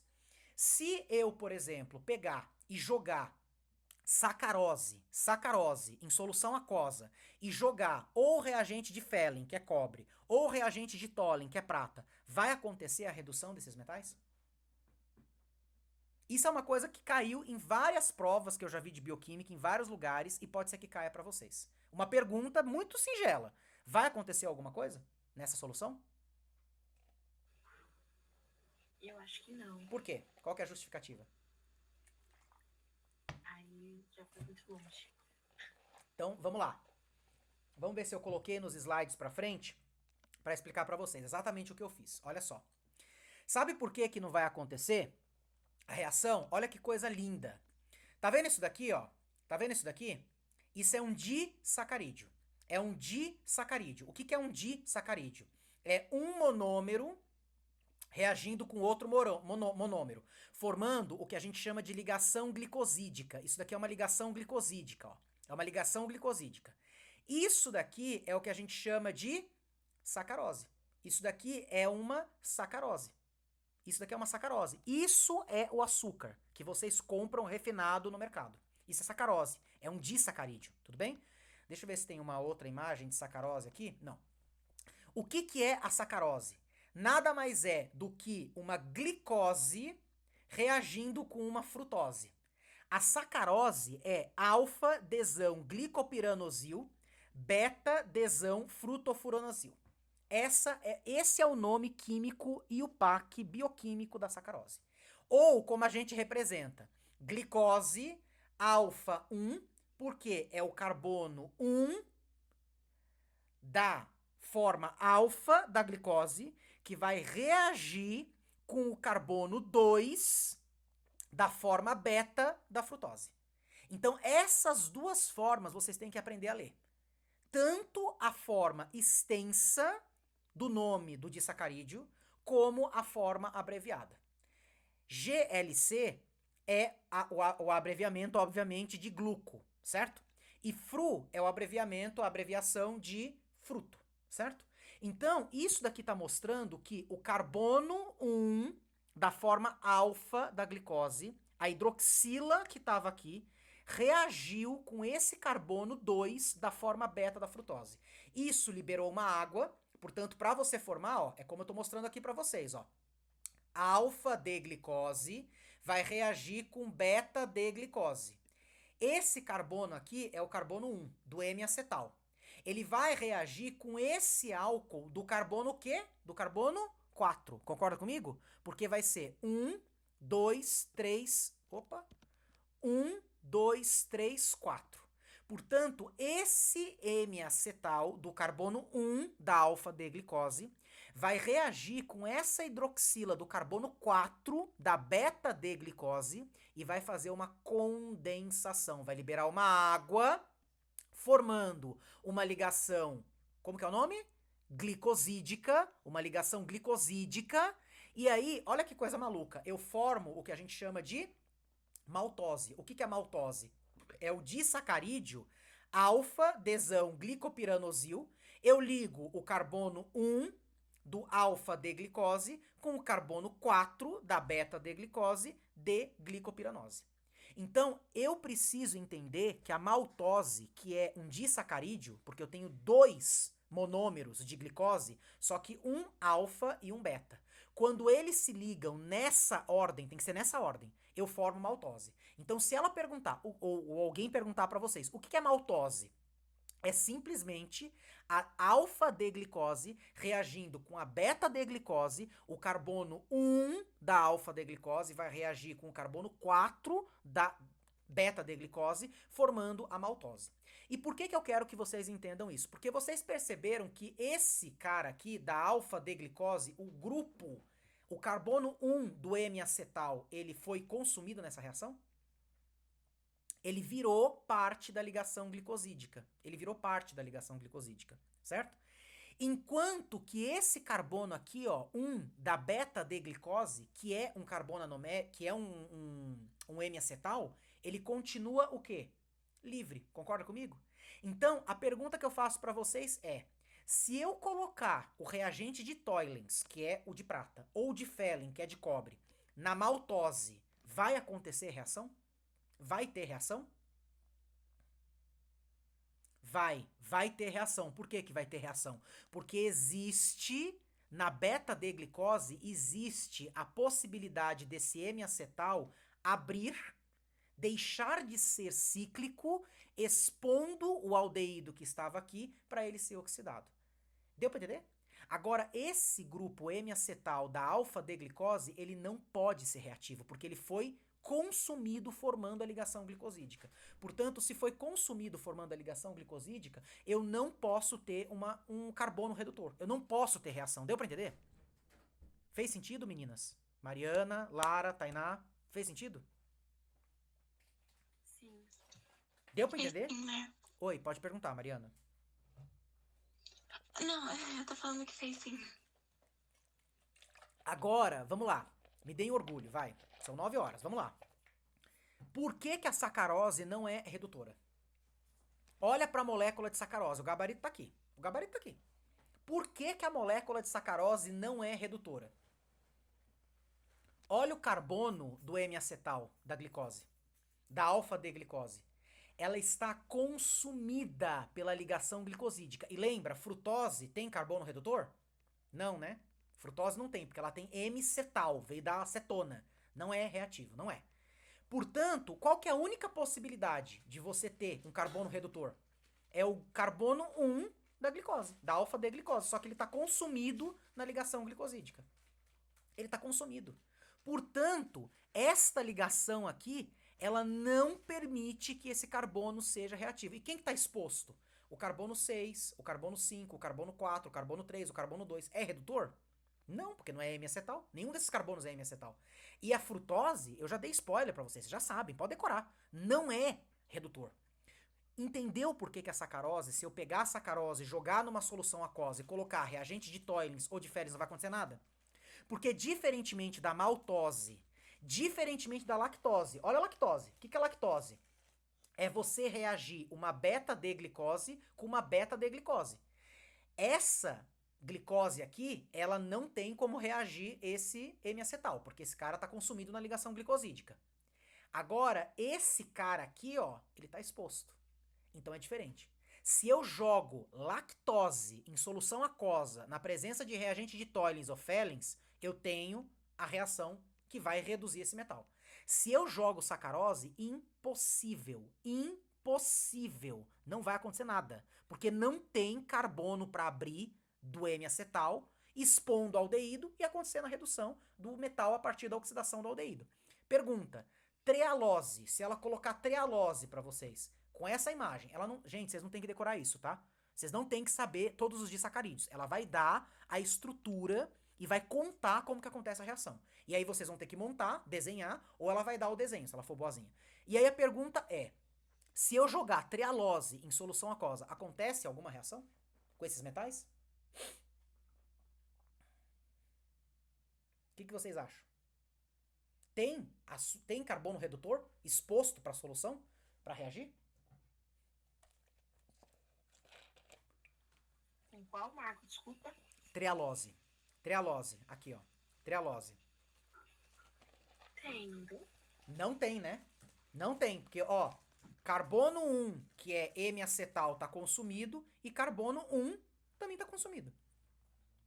Os únicos carbonos que estão expostos é 5, 4, 3, 2, dos dois lados. Eles não são redutores. Então a trealose, assim como a sacarose, não é redutora. Elas não têm ponta redutora. Entendeu o que significa isso quando ela fala? Ah, o polímero tem ponta redutora. O que significa ter ponta redutora? Significa que existe um monômero que está ali, que tem um carbono do tipo M-acetal exposto, que pode ser linearizado, e aí eu tenho a possibilidade de oxidar o aldeído. Fez sentido? Dúvida? Tranquilo? Fez sentido para vocês? Tá? Por que só uma dúvida que sempre me perguntam os alunos, por que aqui, Marco, a ligação é assim, né? Ela parece que tá dando um bambolê e aqui ela é uma forma de U. Essa ligação na forma de bambolê significa que tanto faz, se pode ser alfa ou beta, tá? Tanto faz, pode ser alfa ou beta, por isso que faz esse bambolê, porque pode variar. Quando a ligação glicosídica é representada na projeção de Haworth na forma de U, é porque é estritamente essa sequência. Então, para ser maltose, tem que ser alfa-D-glicopiranosil, D-glicopiranose. Tá? Tem que ser obrigatoriamente essa sequência. Agora, quando é essa forma aqui de dança, de S, né? Deitado, é porque pode variar esse tipo de isoforma, né? Pode ser alfa ou beta, por isso que é assim que a gente representa na química orgânica. Entenderam agora o que eu falei pra vocês sobre essa questão da reação de Fehlings e da reação de Tollens, tá? Uma outra coisa muito importante, tá? A gente usa esse tipo de coisa para quantificar glicose na circulação sanguínea. Então esses exames bioquímicos, perguntem para os amigos de vocês que estão na biomedicina, que estão na química, que estão na farmácia, que estão na biologia, como que a gente no laboratório usa a quantificação? Óbvio que não é mais manual desse jeito, tá? Existe toda uma tecnologia, uma implementação tecnológica, porque não dá tempo, né? Do cientista, do biomédico, do técnico ficar lá fazendo isso. Mas nos primórdios, e a tecnologia ainda é baseada nisso, a avaliação da concentração de glicose que você tem no sangue é feita por meio desse processo. Só que ao invés de você utilizar a reação de Tollens ou de Fellens, que é o que deveria ser feito lá até agora, né, que era o que era feito no começo, quando começou a análise bioquímica, biomédica dos parâmetros biológicos dos pacientes em laboratório, a gente usa uma enzima chamada glicose oxidase, que quando a glicose do sangue do paciente, da amostra, entra em contato com o oxigênio, ela forma a D-glucono-delta-lactona, que é a mesma coisa que tem lá na via das pentoses fosfato que a gente vai rever, liberando peróxido de hidrogênio, que é água oxigenada. E a partir dessa água oxigenada, a gente consegue através de espectroscopia, a gente consegue quantificar e inferir por meio de parâmetros de curva padrão e tudo mais, a gente consegue saber o quanto que a pessoa tem de glicemia, de glicose no sangue, tudo bem?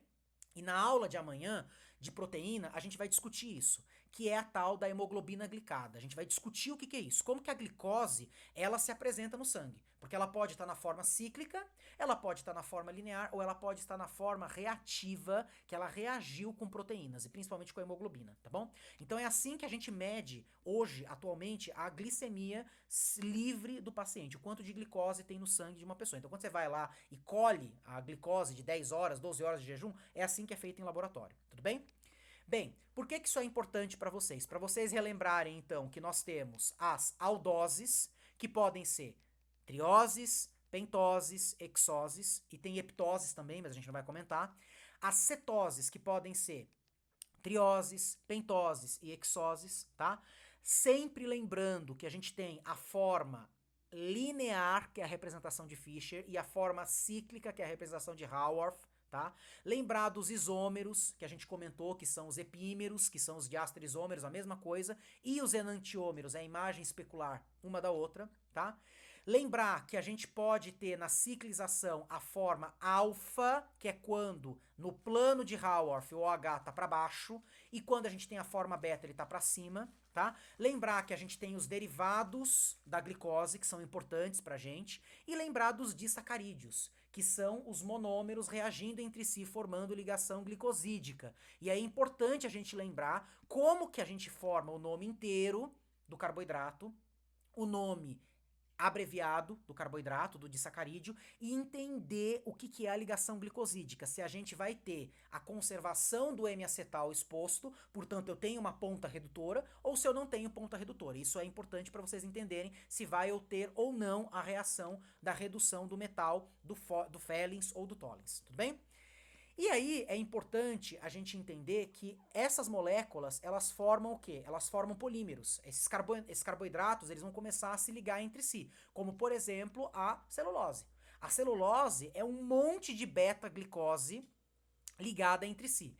Além de formar planos no papel, elas formam planos entre si, porque eu posso ligar carbono 1,4, vocês perceberam? Isso daqui é carbono 1,4. E eu posso ligar carbono também 1,6. Porque esse carbono que tá aqui, ó, ele pode ligar. Por isso que você tem aqui, ó, essa ligação que vocês estão vendo entre os planos, formando uma geometria tridimensional espacial que é a celulose.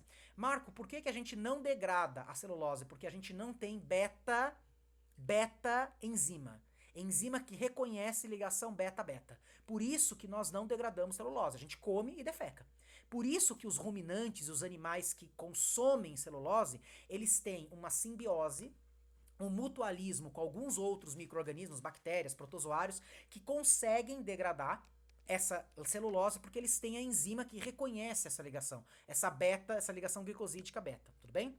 Assim como a gente tem a amilose. O que é a amilose? Importantíssimo para a área médica isso daqui.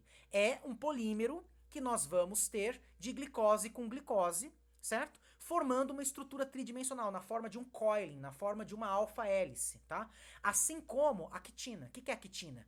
É um polímero de N-acetilglicosamina que você tem, por exemplo, nos artrópodes, que você tem em alguns animais, que você tem em alguns fungos, em algumas plantas, tudo bem? São estruturas específicas de polímeros que os carboidratos podem fazer, tá? A quitina, por exemplo, aqui é o exemplo da ligação do exoesqueleto de proteção dos artrópodes, por exemplo, dos insetos, tá? Extremamente resistente. Uma ligação do quê? De N-acetilglucosamina, beta 1,4. Tudo bem? E o que é importante vocês entenderem? Agora, já com a aplicação, a gente está acabando, entendendo com a aplicação clínica do que a gente vai usar isso lá no metabolismo, tá? qual que é a diferença entre glicogênio, amilopectina, tá? E, por exemplo, um polímero qualquer, sei lá, de celulose, se ela perguntar na prova para vocês. É exatamente o tipo de ligação polimérica que vocês têm, tudo bem? Então, quando eu falo de amilopectina, é o tipo de ligação que você tem para ligar essa cadeia, para você ir polimerizando esses monômeros na cadeia, tudo bem?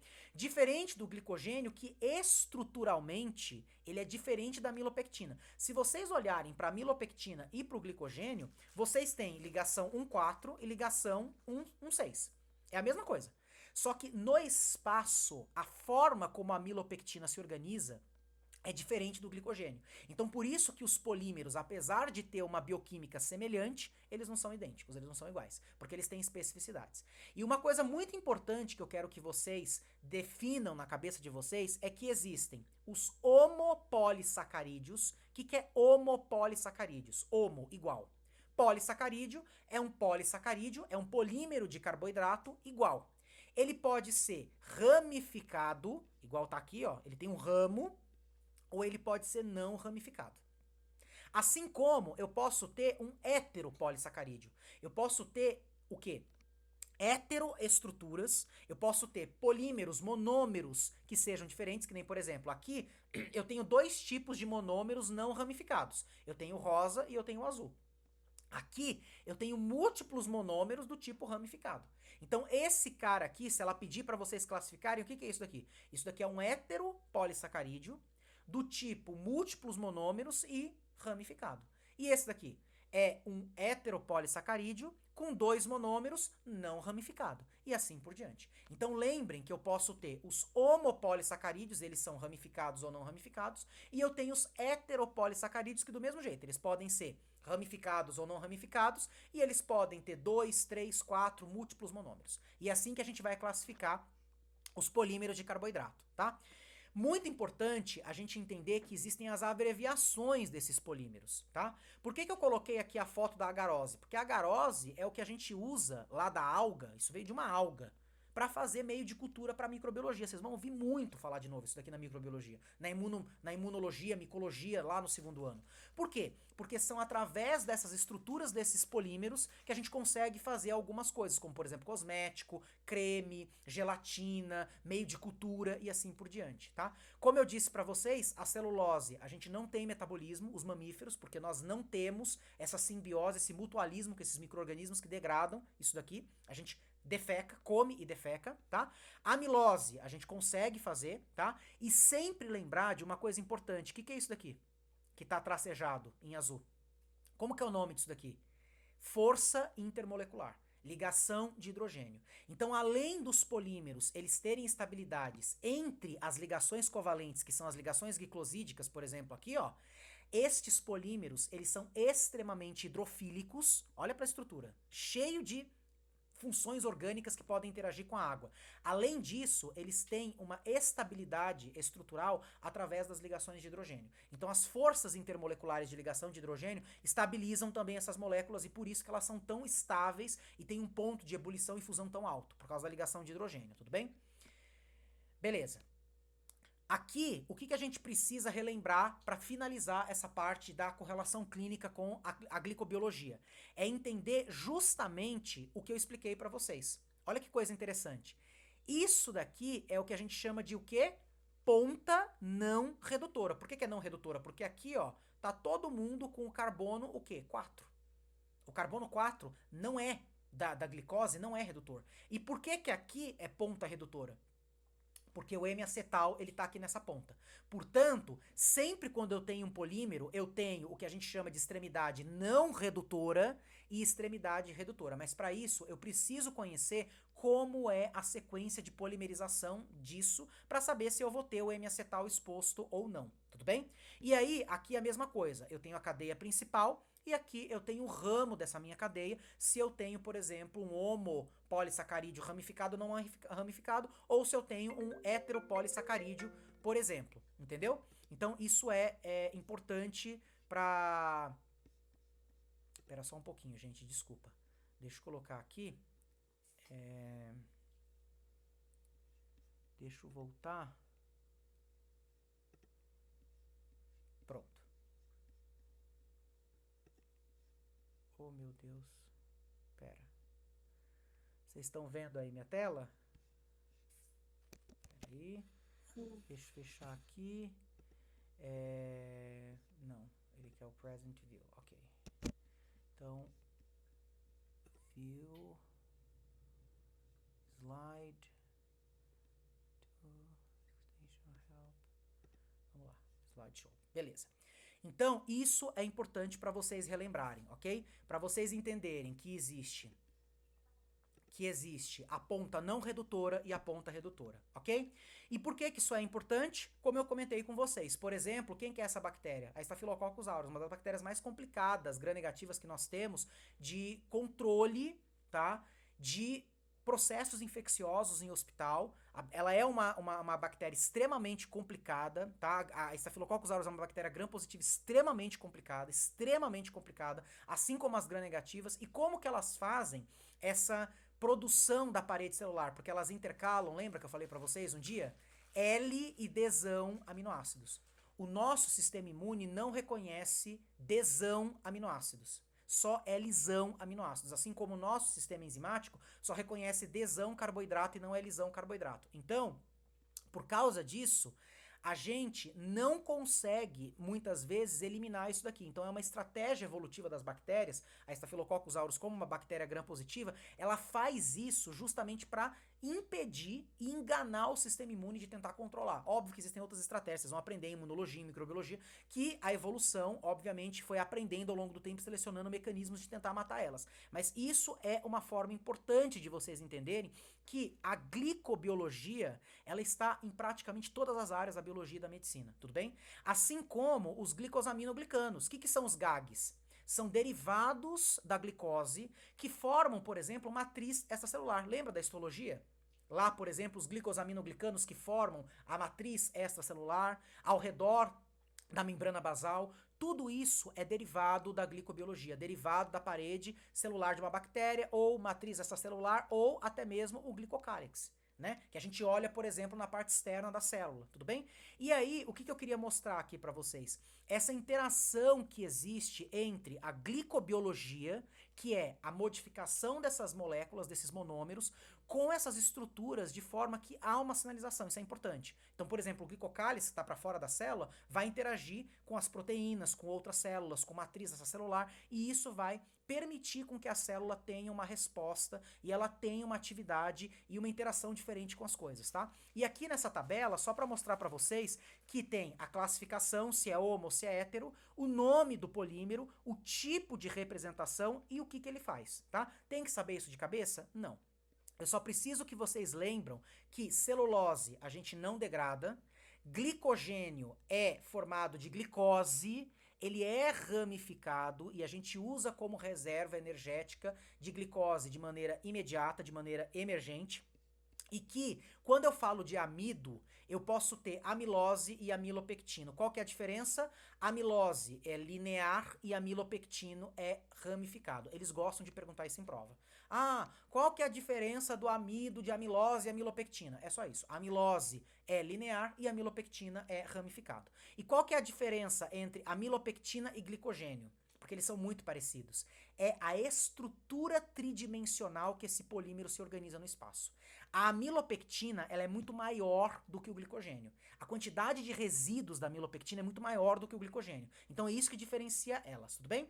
E lembrar, obviamente, do peptidoglicano, que é a parede das bactérias gram-positivas, que é muito importante. As gram-negativas também tem um pouco, mas menos. E é importante para a nossa imunologia, para a interação do hospedeiro com o invasor e assim por diante, tudo bem? E aí, para finalizar, que eu queria mostrar para vocês, é justamente o que eu comentei com vocês sobre a parte mais importante da biologia celular junto com a bioquímica. Lembra que para fora da célula, como que a gente sabe qual é o meio externo e o meio interno de uma célula? Por causa da glicobiologia. Por causa da, o quê?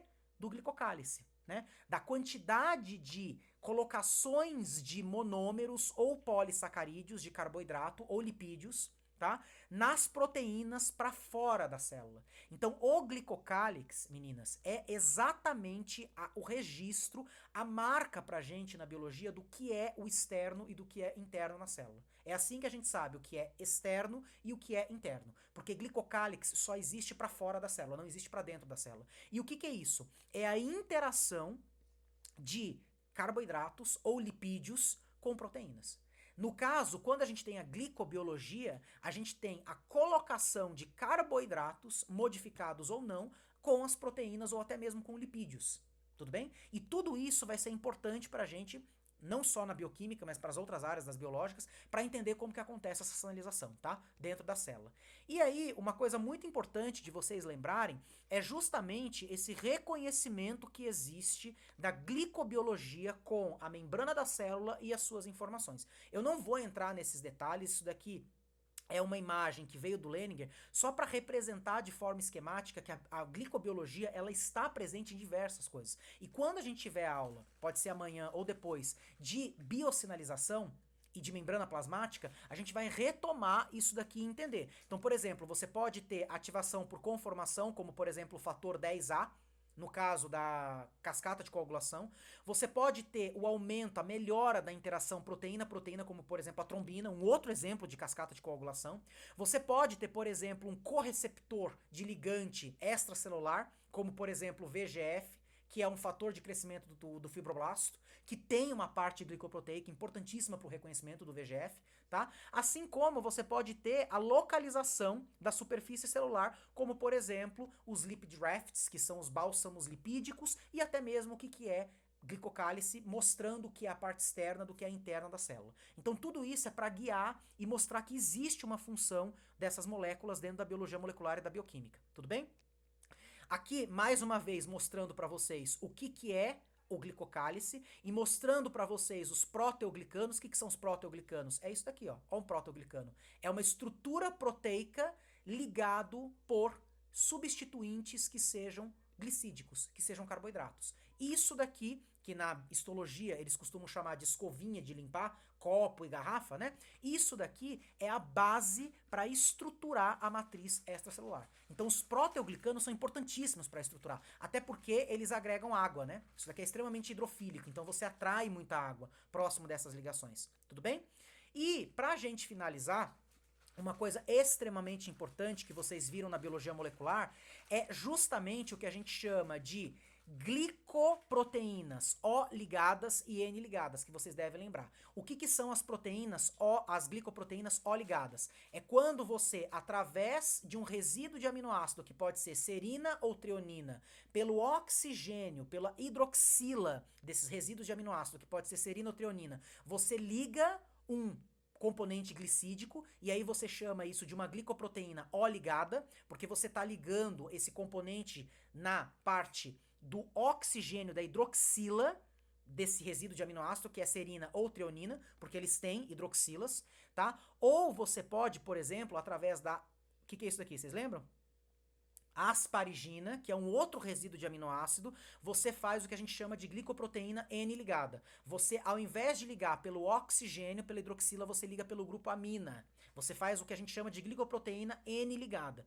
Isso é importante agora? Não muito. Mas quando vocês estiverem lá na pediatria, lá na endócrino, lá na clínica médica, isso vai ser importante. Porque existem doenças importantes que têm defeitos ou exacerbação em glicoproteínas O ligadas ou N ligadas. Tudo bem?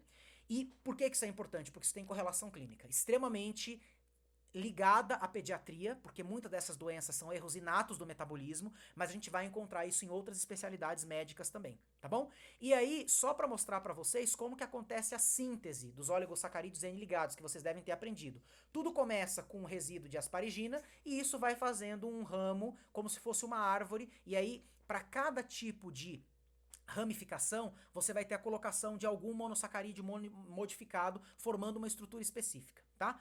E de novo, relembrando para vocês a diferença das bactérias gram-positivas e gram-negativas. As bactérias gram-positivas têm uma parede celular de peptidoglicano gigantesca, enorme, extremamente grossa, enquanto que as gram-negativas têm uma parede intermediária, porque elas têm membrana interna e membrana externa. Por isso que normalmente as bactérias gram-negativas elas são piores na correlação clínica. Guardem isso. Ano que vem, na microbiologia e na clínica médica, na infecto, vocês vão ver que as bactérias gram-negativas elas preocupam muito mais a gente do que as bactérias gram-positivas, por causa dessa correlação clínica com a parede celular, né, e a dupla membrana plasmática, que as bactérias gram-negativas, elas têm, tudo bem?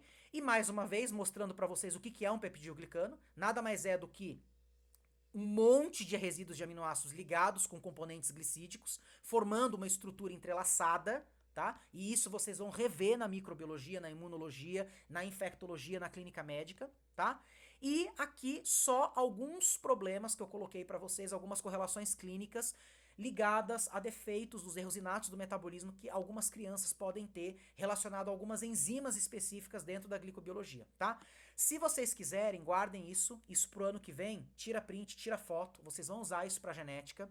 O homem é um banco de dados que é depositado principalmente pelo John Hopkins, mas por várias colaboradores no mundo inteiro, que você usa um catálogo para as desordens genéticas em humanos. Então aqui vocês podem, como médicos, pesquisarem por sintomas, sinais e sintomas, se vocês têm alguma desconfiança de alguma doença específica de um paciente que vocês estejam atendendo. O homem, ele tem todas as doenças já estudadas e depositadas da genética humana disponíveis, isso é grátis. O mundo inteiro tem acesso a isso, disseminem, espalhem isso para as pessoas, tá? Além disso, vocês podem usar também o Orphanet, que é uma outra plataforma, também aberta, também gratuita, para médicos e pesquisadores no mundo inteiro consultarem algumas doenças de erros inatos do metabolismo, por exemplo, tá? Aqui eu coloquei só alguns exemplos, tá? De desordens, por exemplo, na glicosilação, dentro da glicobiologia, que vocês vão rever isso daqui na genética e na pediatria, tá? Assim como defeitos no catabolismo, nessas vias metabólicas da glicobiologia, tá? Assim como defeitos em desordens glicolipídicas, como por exemplo, doença de Teich's, doença de Sandhoff, doença de Fabry, Gaucher. Vocês vão ver muito isso na Escola Paulista de Medicina, porque tem um centro muito grande, é um dos maiores centros de acolhimento e atendimento de erros inatos do metabolismo. Então são pediatras e geneticistas que atendem essas crianças. Vocês vão ouvir muito falar isso daqui no segundo e no terceiro ano. São essas doenças que vocês estão vendo aqui, na glicobiologia. Assim como doenças de anticoagulação, como por exemplo a heparina, que vai atuar inibindo, por exemplo, a cascata de coagulação, que veio de o quê? A heparina, ela nada mais é do que um polissacarídeo. A heparina, ela é um polissacarídeo, ela é um açúcar, que inibe a cascata de coagulação, tá bom? Assim como, por exemplo, alguns defeitos de sulfatação, que eu não vou entrar em detalhes, vocês vão rever isso na genética e na pediatria de novo, tá? E as mucopolissacaridoses, que vocês vão ver que são as doenças mais comuns na clínica, são crianças que sobrevivem, alguns tipos, então não são todas essas síndromes que vocês vão ver, mas algumas delas vocês vão ver, como por exemplo Hunter, Hurley-Schein, vocês vão ver que existe na Escola Paulista de Medicina, vocês vão ver esses pacientes, todos eles são relacionados à glicobiologia, a metabolismo, enzimas que têm defeitos nessas vias metabólicas específicas, tudo bem? E, para terminar, a parte da bioquímica da penicilina, que eu quero que vocês guardem, que justamente isso daqui é um anel beta-lactâmico, isso daqui é um anel beta-lactâmico, guardem isso daqui. Por isso que os antibióticos derivados da penicilina são chamados de beta-lactâmicos, porque eles são derivados desse anel beta-lactâmico. E para que eles são importantes? Eles agem inibindo a formação da parede celular de peptidoglicano. Simplesmente isso. As enzimas não conseguem, das bactérias, fazer essas ligações específicas, produzindo essa camada de peptidoglicano, e é por isso que esses antibióticos são tão específicos. Só que, óbvio, grande esmagadora maioria das bactérias já criou resistência, selecionou cepas que as enzimas são mutadas e já são resistentes aos beta-lactâmicos. Tudo bem? Enfim, isso daqui só para mostrar as paredes de lipopolissacarídeos, que ao invés de ser uma proteína, é um lipídio. Então olha que coisa interessante, você tem um ácido graxo ligado a um grupo glicídico. Por isso que é um lipossacarídeo, tá bom? Vamos estudar isso também na parte de lipídios, tá? Aqui, só algumas correlações para vocês de alguns ligantes que vocês vão encontrar dentro da imunologia e da microbiologia, porque tudo isso está relacionado com sinalização celular, tá? Principalmente com migração. Isso daqui vocês vão ver de novo na imunologia. Isso daqui se chama de apedese, é esse movimento de rolamento da célula linfocitária entrando através da fenestra da célula endotelial para dentro do órgão onde está a infecção. Isso se chama de apedese. E esse movimento só é possível por causa de selectinas e integrinas, que são glicoproteínas, que interagem com glicoproteínas dessas células, permitindo que elas literalmente rolem. Isso daqui foi filmado. Isso deu prêmio Nobel. A gente sabe que é exatamente assim que elas fazem. Elas vão rolando no endotélio até parar onde está mais ou menos a infecção, e elas entram nos espaços das células endoteliais, que são as fenestras, e elas conseguem entrar e chegar no foco de origem ou onde está a infecção para tentar controlar. Mais uma vez, a glicobiologia interagindo com tudo isso, e vocês vão revisitar isso em outras áreas, tá bom? Aqui mostrando para vocês essa relação que vocês têm de toda essa glicobiologia com toda essa informação que eu expliquei para vocês, dessas moléculas, tá? E aqui mostrando como que a gente analisa esses carboidratos. Então vocês precisam saber isso daqui de cor? Não, isso daqui é só para vocês consultarem para a vida de vocês, como que no laboratório a gente analisa do ponto de vista técnico, do ponto de vista experimental. Então isso daqui é muito mais pro pessoal da biomédica, pessoal da veterinária, da farmácia, da química, que trabalha com a parte mais laboratorial do que a parte médica mesmo, da veterinária, da biologia. Por quê? Porque isso daqui são as formas que no laboratório a gente pode analisar os carboidratos, ok? Então usando espectrometria de massa, cromatografia, separação por coluna e assim por diante. Tudo bem? Agora acabamos, para revisar. Então, o que eu falei para vocês? Oligosacarídeos, polissacarídeos, falei dos complexos, dos açúcares para vocês, e o que eu queria que vocês lembrassem de tudo isso?